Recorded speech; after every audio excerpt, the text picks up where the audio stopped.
श्रावण महिन्यानिमित्त सुप्रसिद्ध राजज्योतिषांत्रिक श्री माधव गुरुजी यांचा खास उपक्रम श्रावण सत्संग आणि साधना। धरणीगर्भसम्मुतं विद्युत्क्रांति समप्रभं कुमारं च शक्तिहरं च मंगळं प्रणमाम्यहम्। ओम सच्चिदानंद सद्गुरु श्री साईनाथ महाराज की जय। ओम साईराम। आज सत्संगाला सुरुवात आपण करतोय आणि श्रावण महिन्यातल्या अतिशय पवित्र आणि सगळ्या व्रतवैकल्यांचा एक गोष्टींचा अनुभव आपण त्या ठिकाणी घेतोय आणि अनेक देवळं खूप सुंदर सजलेली आहेत। देवळामध्ये भक्तांची जी काही संपूर्ण गर्दी बघून असं वाटतंय की कुठेतरी छान सगळेजण या सगळ्या श्रावण महिन्याचा लाभ घेत आहेत। आणि एक काळी करोना असताना त्यावेळेला त्या मंदिरामध्ये आपल्याला जातासुद्धा येत नव्हतं आणि आता त्या सगळ्या गोष्टीचा आनंद घेत असताना कुठेतरी त्या गोष्टी जाणवतात, म्हणजे की खरंच हा आनंद किती महत्त्वाचा आहे आणि प्रत्येकाचे ते प्रफुल्लित चेहरे बघून खूप समाधान वाटत आहे।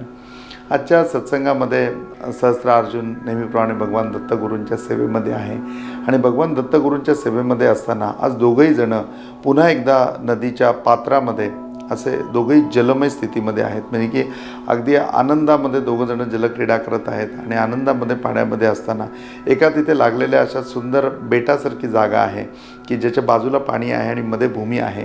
त्या भूमीवरती भगवान दत्तात्रय गुरु बसले आणि दत्तात्रय गुरु बसल्यानंतर त्यांनी संपूर्ण आपल्या ज्या केसांच्या जटा आहेत त्या जटा सुंदर करून बांधल्या, म्हणजे आणि बांधून पूर्णपणे हातामध्ये पाणी घेऊन ते पुन्हा एकदा जलामध्ये उभे राहिले आणि सूर्याकडे बघून त्यांनी अर्घ्य दिलं, गायत्री मंत्राचा जप केला आणि मग ते जसं करतायत तसं त्या ठिकाणी कार्तवीर्याने देखील अनुकरण केलं।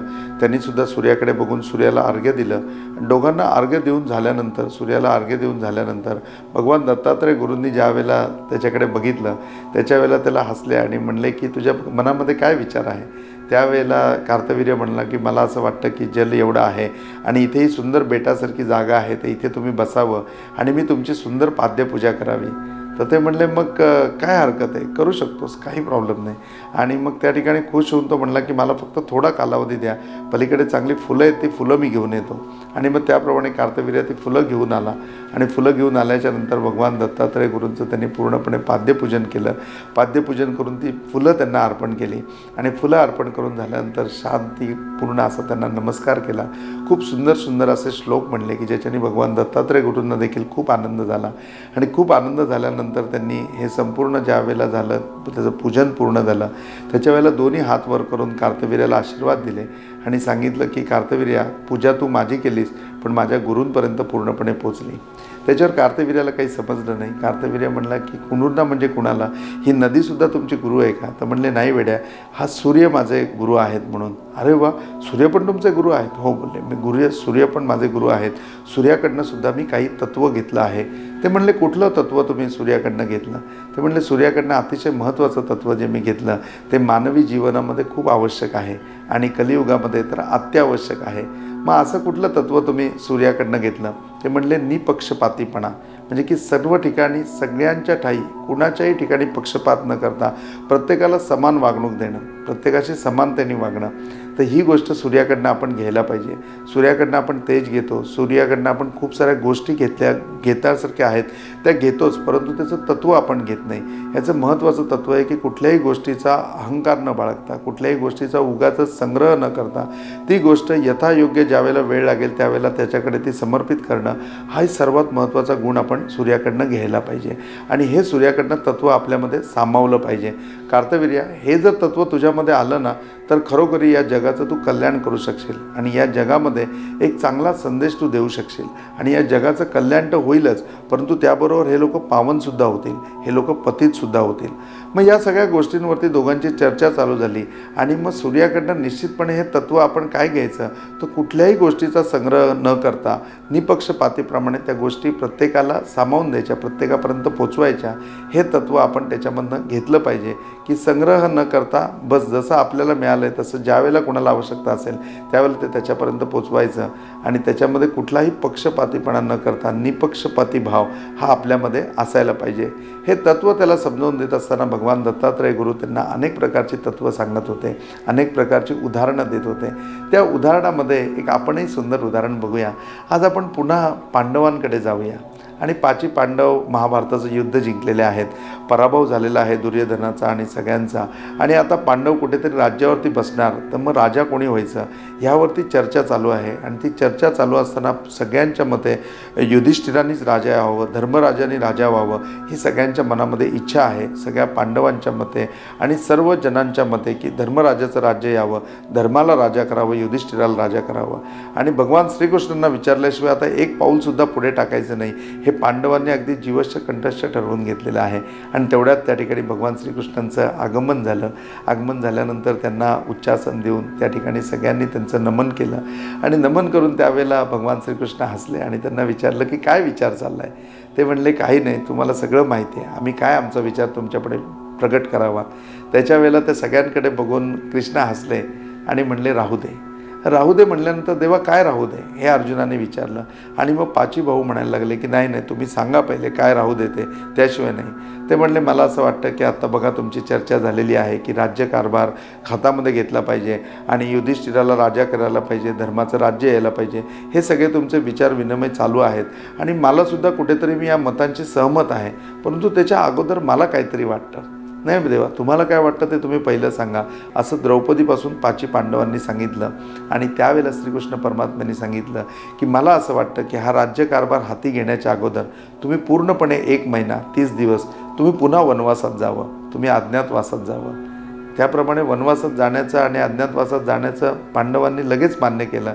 आणि भगवान श्रीकृष्णाला निरोप देतानाच आपले कपडे बदलले आणि एक संन्यासी वृत्तीचे जे कपडे असतात त्याप्रमाणे ते कपडे परिधान केले. आणि ते कपडे परिधान करून झाल्याच्या नंतर पाची पांडव आहेत आणि द्रौपदी यांनी पूर्णपणे वनाच्या दिशेने म्हणजे की वनवासामध्ये जाण्याकरता खूप असं दुर्गम जंगलामध्ये जाण्याकरता प्रारंभ केला. आणि ते त्या जंगलामध्ये गेले आणि त्या जंगलामध्ये त्यांनी पूर्णपणे तो वनवास हा व्यतीत केला. आणि वनवास व्यतीत करून 30 दिवसांनी हे पुन्हा प्रगट झाले हस्तिनापूर नगरीमध्ये की आता राज्यकारभार हातात घ्यायचा आहे. आणि 30 दिवस त्याच्या अगोदर आपण वनवासात गेलो.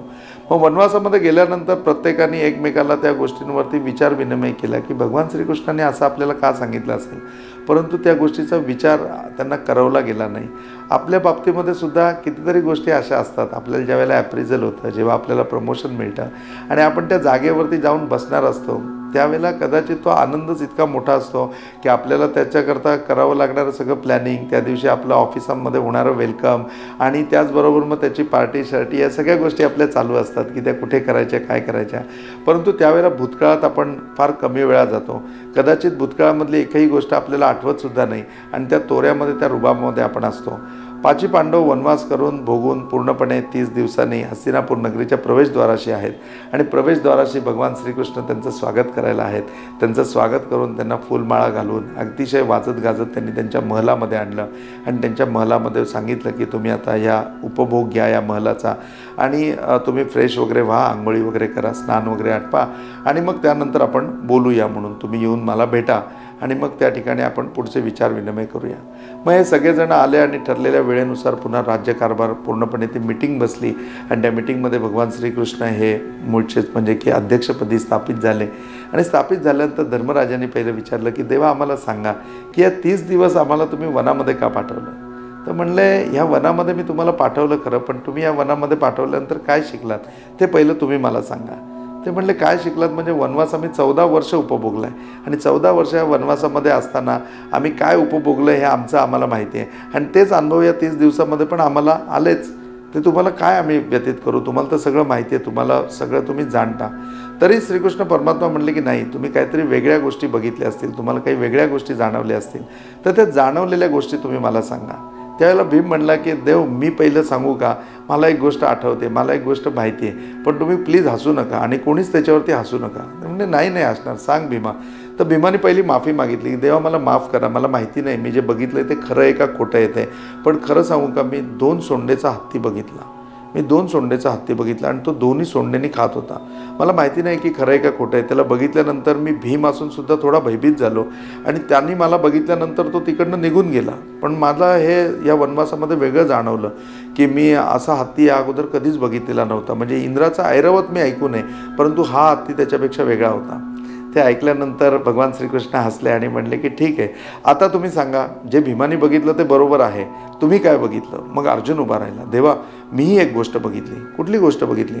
बोलले, एक आहे ना मोठा अजरस्त प्राणी असा पडलेला होता, त्याचा मृतदेह पडलेला होता, म्हणजे तो 1-2 दिवसापूर्वी मेला असेल, आणि अनेक गिधाडं त्या ठिकाणी येऊन त्या ठिकाणी त्याला त्याचे म्हणजे की असे लचके तोडत होते, ते अन्न खात होते, म्हणजे ते भक्षण करत होते आणि ते त्या शरीराचे लचके तोडत होते. हां म्हणले, मग याच्यात वेगळं काय? नाही देवा, याच्यामध्ये गरुडासारखा एक मोठा पक्षीसुद्धा आला.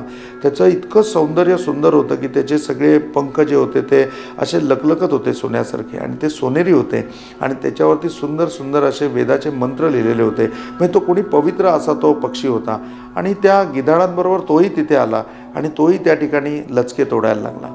मला ही गोष्ट खूप अप्रूप वाटली की त्या गरुडासारख्या पक्षांनी त्या गिधाडांसारखं वागावं हे कितपत योग्य आहे म्हणून. प्रभू म्हणले की तू अगदी बरोबर बघितलंस. तेवढा धर्मराजा म्हणला, देवा मला पण एक गोष्ट आठवते, मीही एक गोष्ट वेगळी बघितली. म्हणले, कुठली गोष्ट बघितली धर्मराजा तू? म्हणले, मी असं बघितलं की असा एक म्हणजे की भूभाग होता, त्या भूभागावर 4ही ठिकाणी विहिरी होत्या आणि मध्ये 5वी विहीर होती. मधली विहीर इतकी भरलेली होती की अगदी असं जावं आणि त्या काठाशी तोंड लावावं आणि पाणी प्यावं, इतकी ती विहीर भरलेली होती. आणि बाकीच्या विहिरी तुम्ही बघाल तर अक्षरशः इतक्या खडखडाटात की त्या विहिरीत उतरलं तरी आपल्याला एक ओंजळभर पाणी मिळताना मुश्किल होईल, एवढं कमी पाणी त्या विहिरींमध्ये होतं. मग एकाच भूभागावर असणाऱ्या या 5 विहिरी, मग मधली विहीर इतकी की बस आता त्यातलं पाणी ओतू जाईल, आणि बाकीच्या 4 विहिरींमध्ये इतका खडखडाट असावा, असं का बरं असावं? त्याच्यावरतीच भगवान श्रीकृष्ण हसले आणि म्हणले की ठीक आहे, तू बघितलंस ते बरोबर आहे. मग त्यांनी नकुल सहदेवाकडे बघितलं. नकुल सहदेवांनी देखील देवाला प्रार्थना केली आणि ते देवाला म्हणले की आम्ही तपश्चर्येमध्ये होतो, भीम सगळ्यांच्या जेवणाची व्यवस्था बघायचा, भीम संपूर्ण सगळं जे काही मिळेल ते सगळं आणायचं आणि मग आम्हाला उकडवून खायला द्यायचा, मग त्याच्याकरता अग्नी वगैरे लागायचं, तो सगळं बघायचा, आणि आम्ही दोघंजणं रेग्युलर रुटीनली तपश्चर्या करत असायचो. ही तपश्चर्या करत असताना आम्ही एक मोठा भाग बघितला, म्हणजे की एक डोंगरावरनं मोठी शिळा अशी खाली घसरत घसरत आली, म्हणजे की जसं पूर्णपणे सटकतो एखादा दगड, त्याप्रमाणे ती सटकलेली शिळा खाली आली, आणि ती खाली शिळा येताना पूर्णपणे जेवढी काही झाडं वाटेमध्ये आली, ती झाडं सगळी त्या शिळेमध्ये उलती पालती झाली. तिने ती सगळी झाडं बाजूला करत त्याच्यामधनं ती फुल स्पीडने आमच्या दिशेने आली, आणि आता असं वाटलं की आपल्यावरती येणारच, म्हणून आम्ही जीव घेऊन पळत सुटलो. आणि जीव घेऊन पळत सुटलो त्यावेळेला आमच्या लक्षात आलं की तो एवढ्या प्रचंड वेगाने येणारी ती शिळा, तो दगड पुढे एकदा हलक्याच्या अशा कोमल अशा सुंदर म्हणजे की जशा पानाच्या वेली असतात त्या वेली होत्या, आणि त्या वेलींमध्ये ती शिळा, तो दगड तो येऊन अडकला, आणि त्या शिळा त्यांनी पास नाही करू शकल्या. एवढे मोठे मोठे वृक्ष, कितीतरी वर्षाचे ते वृक्ष असतील, ते वृक्षसुद्धा पूर्णपणे उलथे पाडले अशी ती शिळा येत होती. आणि ती शिळा एवढ्याशा त्या पूर्णपणे म्हणजे की पानाच्या वेलींनी, त्या वेलींनी, त्या वनस्पतींनी कशी काय थांबली हे आम्हाला कळलं नाही. देवा खरोखरी याच्यामध्ये काही होतं का हेही आम्हाला माहिती नाही, परंतु ही गोष्ट मात्र एक वेगळी आम्हाला या वनवासामध्ये जाणवली. भगवान श्रीकृष्ण परमात्मा हसले आणि म्हणले, तुम्ही सगळ्यांनी बघितलं ते अगदी रास्त बघितलं, बरोबर बघितलं. मग त्यावेळेला भीम म्हणला की देवा आम्ही जे बघितलं ना त्याचा अर्थ आम्हाला माहिती नाही, तुम्ही मला अर्थ सांगा. त्यावेळेला देव म्हणला, ही तर खूप चांगली इच्छा भीमा तू व्यक्त केलीस. बघा आता तुम्हाला राज्यकारभार करायचा आहे, आणि या राज्यकारभार करत असताना कोण कोण असणार? तर तुम्ही राजे असणार, काही लोक सरकारी कर्मचारी म्हणजे की तुमचे नोकर असणार की जे पूर्णपणे राज्य चालवतील, हे सरकार चालवतील. तर त्या ठिकाणी ते एम्प्लॉई असतील, त्या ठिकाणी ते त्यांचा म्हणजे की नोकरी करत असतील, तर ते पूर्णपणे तुमचे नोकरदार वर्ग झाला, ज्यांना आपण सरकारी नोकर म्हणतो, कर्मचारी म्हणतो. मग ते सरकारी कर्मचारी तुम्ही त्याच्यामध्ये बघितले. त्याच्यानंतर मग त्याच्यामध्ये मंत्री असतील, राज्यमंत्री असतील, तर म्हणले हो बिलकुल हे सगळे असतील. आणि मग त्याच्यामध्ये प्रजा असेल, बोलले हो ही सगळी प्रजा असेल म्हणून. आणि मग त्याच्या व्यतिरिक्त विचार, चांगले विचार आणि तत्त्व हा संपूर्ण बाजार असेल. म्हणले हो बिलकुल या सगळ्या गोष्टी असतील. पण मग देवा याचा आणि आम्ही बघितलेल्या गोष्टींचा काय संबंध आहे? देव म्हणला बिलकुल संबंध आहे, पण कसा संबंध आहे ते आम्हाला सांगा. म्हणजे बघा भीमाने जो बघितला ना तो तुमच्या सरकारी कर्मचारी बघितला, जो 2 सोंडेचा हत्ती आहे, जो तुमचंही खाणार आहे म्हणजे सरकारचंही खाणार आहे आणि प्रजेचंही खाणार आहे. तर असा हत्ती देखील तुम्हाला सांभाळता आला पाहिजे, आणि हा हत्ती तुम्हाला माहिती असला पाहिजे, तेव्हा तुम्ही त्याच्यावरती पूर्णपणे अनुशासन करू शकाल, त्यावेळेला तुम्ही उत्तम प्रशासन करू शकाल. अर्जुनाने बघितलं ते मंत्रीगण बघितले की गिधाडं जशी त्या याच्यावरती नोचत होती, म्हणजे की गिधाडे जसं त्या मृतदेहाचे एक एक लचके तोडत होती. काही वेळाने त्या ठिकाणी एखादा मंत्री आला. म्हणजे असेही योग आहेत की अशी सगळी माणसं या सरकारमध्ये भरलेली बसलेली असतात, या राज्यकारभार करत असताना या राज्यामध्ये तुमच्या हाताखाली भरलेली असतील की ते प्रत्येक गोष्टीमध्ये इतका स्वतःचा खादाडपणा करतील की ते त्याच्यावरती तुटून पडतील. आणि एखादा मंत्री असा सुद्धा असेल की जो खरोखरी खूप काही कल्याण करू शकतो, तो व्यवस्थित त्याचा वापर करू शकतो, सगळ्यांना समानतेमध्ये तो वाटणी करून देऊ शकतो आणि संपूर्ण प्रजाजनांचं कल्याण करू शकतो. परंतु ज्यावेळेला हे सगळी गिधाडं त्याचे लचके तोडतायत हे तो बघतो, त्याच्या वेळेला तो सुद्धा त्याचा समभाव विसरून जाईल, तो सुद्धा त्याच्यामधला चांगुलपणा विसरून जाईल आणि तो सुद्धा त्याप्रमाणेच तिथे लचके तोडेल. तर तुम्हाला या मंत्र्यांमध्ये सुद्धा लक्ष ठेवावं लागेल की कोण याच्यामधले मंत्री असे आहेत की जे गिधाडाप्रमाणे तुटून पडणार आहेत आणि कोण असे मंत्री आहेत की या गिधाडांच्या नादी लागून ते सुद्धा अशा प्रकारचं कर्म करू शकतील. तर तुम्हाला त्यांच्यापासून सावध राहायला पाहिजे आणि असे मंत्री तुमच्याकडे राहणारच नाहीत, तुमच्या मंत्रिमंडळात असे नसतीलच याची तुम्ही खबरबात घ्यायला पाहिजे, त्याच्यात खबरदारी घ्यायला पाहिजे. त्याच्यानंतर मग पुढचा मुद्दा झाला. मग धर्मराज म्हणले मी बघितलं ते काय बघितलं? ते म्हणले धर्मराज तुझे बघितलंस ना, म्हणजे आत्ताच्या भाषेत सांगायचं झालं तर मुंबईचे टॉवर तू बघितलेस. जे टॉवरमध्ये राहणारे लोक अतिउच्च श्रीमंत आहेत, त्यांच्या जीवनामध्ये पैसा कसा खर्च करावा ही त्यांना विवंचना आहे आणि एवढा खर्च करून सुद्धा त्यांच्याकडे तेवढा उरलेला आहे. आणि आजूबाजूच्या ज्या आहेत त्या सगळ्या झोपडपट्ट्या आहेत, जिथे सकाळी बंदल्यानंतर संध्याकाळी मिळेल की नाही ह्याची सुद्धा कुठली खात्री नाही आहे. तर त्या संपूर्ण म्हणजे की त्या भूभागावरती त्या 5 असलेल्या विहिरी, म्हणजे आत्ताचं आपलं मुंबई शहर आहे त्याच्यामध्ये ती तुडुंब भरलेली विहीर, म्हणजे त्याच्यामधले पूर्णपणे उंच उंच इमारती आणि टॉवर आहेत आणि बाजूच्या 4 ज्या विहिरी ज्याच्यामध्ये पाण्याचा कडकडाट आहे त्या आपल्या झोपडपट्ट्या आहेत की तिथे एक टाईम अन्न बनल्यानंतर दुसऱ्या वेळेला बनेल की नाही ही साशंकता आहे. मग तुम्हाला हा ठिकाणी समभाव आणता यायला पाहिजे, तुम्हाला निपक्षपातीप्रमाणे या सगळ्यांना समान वाटणी करून देता यायला पाहिजे की ते त्यांच्या आयुष्यामध्ये आनंदी राहतील आणि त्यांच्या स्टँडर्ड ऑफ लिव्हिंग प्रमाणे ते जगतील, ते स्वतःसुद्धा प्रगती करतील आणि त्याचबरोबर राज्याची सुद्धा प्रगती होईल. मग त्या ठिकाणी नकुल सहदेवाने विचारलं की देवा आम्ही बघितलं ते काय बघितलं? तो म्हणला तुम्ही बघितलं ते निश्चितपणे योग्य होतं. ते म्हणजे की अशी एखादी शिळा, म्हणजे कोणीतरी आतंकवादी तुमच्यावरती हल्ला करतील, कोणीतरी परकीय लोक तुमच्यावरती आक्रमण करायला येतील, कोणतरी परकीय लोक तुम्हाला मुद्दामून त्रास देतील, काही ना काही तुमच्या पॉलिसीज चेंज करतील आणि तो इतकी मोठी शिळा, ते इतकं मोठं संकट असेल की असं वाटेल की ते अख्खा देश आता त्याच्यामध्ये बुडून घेईल. आणि मग एवढं ते तुमच्या दिशेने आल्यानंतर जसे तुम्ही धावत सुटले तसे धावत सुटाल तुम्ही. तर असं न करता कुठेतरी शांतपणे थांबून बघा. तर ज्या भक्तीच्या आणि श्रद्धेच्या जे काही पानवेल आहेत, जे काही वेली आहेत, त्या वेलीमधनं तुम्हाला श्रद्धा आणि भक्ती दाखवायचे. त्या ठिकाणी तुम्ही श्रद्धा ठेवा, त्या ठिकाणी तुम्ही भक्ती ठेवा आणि पूर्णपणे त्या श्रद्धेने भक्तीने त्याचा पूर्णपणे सामना करा. आणि हा सामना ज्यावेळेला तुम्ही कराल त्यावेळेला तुम्ही पूर्णपणे यशस्वी व्हाल. ते डोंगरामधून आलेली शिळा जशी त्या वेलींवरती अडकून पडली तशी तुमची जी काही संकटं आहेत, जे काही आतंकवादी हल्ले तुमच्यावरती होतील, जे काही परकीय हमले तुमच्यावरती होतील, ज्या काही पॉलिसीज बदलल्या जातील, ज्याच्यामुळे तुमचं राष्ट्र त्रासात येणार असेल, तर तुमच्या भक्तीने, तुमच्या श्रद्धेने ते कितीही बारीक तुम्हाला वाटत असले तरी ते बारीक निश्चितपणे तो ब्रह्मराक्षस, ती येणारी शिळा हे थोपवून धरतील, ते तिथे थांबवतील आणि ते संकट तुमच्यापर्यंत येऊन देणार नाही. आणि या सगळ्याचा समभाव तुम्ही तुमच्या आयुष्यामध्ये करून पुढे राज्यकारभार करायला पाहिजे. किती सुंदर गोष्ट आहे बघा. आणि हीच गोष्ट, हेच तत्त्व आपल्या आयुष्यामध्ये सूर्यापासून आपण घेतलं पाहिजे. आपण छोट्या छोट्या समस्यांवरनं पूर्णपणे भयभीत होऊन जातो, घाबरतो, आपले रस्ते बदलतो. असं न करता आपण ठामपणे कुठेतरी फाईट करायला शिकायला पाहिजे. आणि हा विश्वास आपल्या मनामध्ये असायला पाहिजे की नाही, माझी भक्ती आहे, माझी श्रद्धा आहे, निश्चितपणे हे संकट माझ्यापर्यंत येऊ पोचणार नाही. आणि तुम्ही हा सामना केला आहे बरं का, आपण सगळ्यांनी सामना केला आहे. आज अब्जावधी असलेली आपली लोकसंख्या असताना किती मामूली, म्हणजे पर्सेंटेज वाईज सांगायचं झालं तर 0.0% येतील एवढ्या पर्सेंटेजमधल्या लोकांना करोना झाला. खरोखर ती शिळा आपल्यावरती आलेली होती, पण तुमच्या भक्तीने, तुमच्या श्रद्धेने ती पूर्णपणे त्या ठिकाणी थांबली. आता फक्त कारभार आहे, त्या कारभारामध्ये, हा कारभार आपल्याही आयुष्यामध्ये आहे. आपल्याही आयुष्य जगत असताना आपणही निपक्षपातीपणा वापरतोही आणि सोडतोसुद्धा. तो न सोडता आपण निपक्षपातीप्रमाणे आपण पहिली सुधारणा करायला पाहिजे. आणि हे तत्त्व आपल्यामध्ये जसं सामावलं आहे तसं दुसऱ्यामध्ये सामावण्याचा प्रयत्न केला पाहिजे, किंबहुना त्याला जाणीव करून द्यायला पाहिजे. आणि हा प्रसार जर आपण केला तर 100% ह्याच्याप्रमाणे जशी भगवान श्रीकृष्णांना अपेक्षित राज्य पांडवांनी केलं की त्यांच्या राज्यामध्ये संपूर्ण प्रजा ही आनंदी होती, त्यांच्या राज्यामध्ये संपूर्ण प्रजा ही खुश होती. आपल्या राज्यामध्ये आपल्यापासून जर आपण सुधारणा केली तर आपलं कुटुंब पूर्णपणे आनंदी असेल, आपल्या आजूबाजूचे लोक पूर्णपणे आनंदी असतील, आपल्या ऑफिसमधले सगळे लोक आनंदी असतील.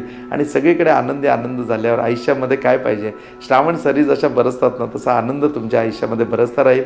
या सुंदर स्वप्नाकरता आणि या संपूर्ण या प्रकारे निपक्षपाती राहण्याकरता मी तुम्हाला खूप मनापासून शुभेच्छा देतो. सूर्यापासून हे प्राप्त होणारं तत्त्व तुम्ही तुमच्या आयुष्यामध्ये पूर्णपणे एकवटून घ्या. निपक्षपातीप्रमाणे पूर्ण आयुष्य जगण्याचा प्रयत्न करा. निश्चितपणे आपलं सगळ्यांचं कल्याण होईल. ओम साईराम.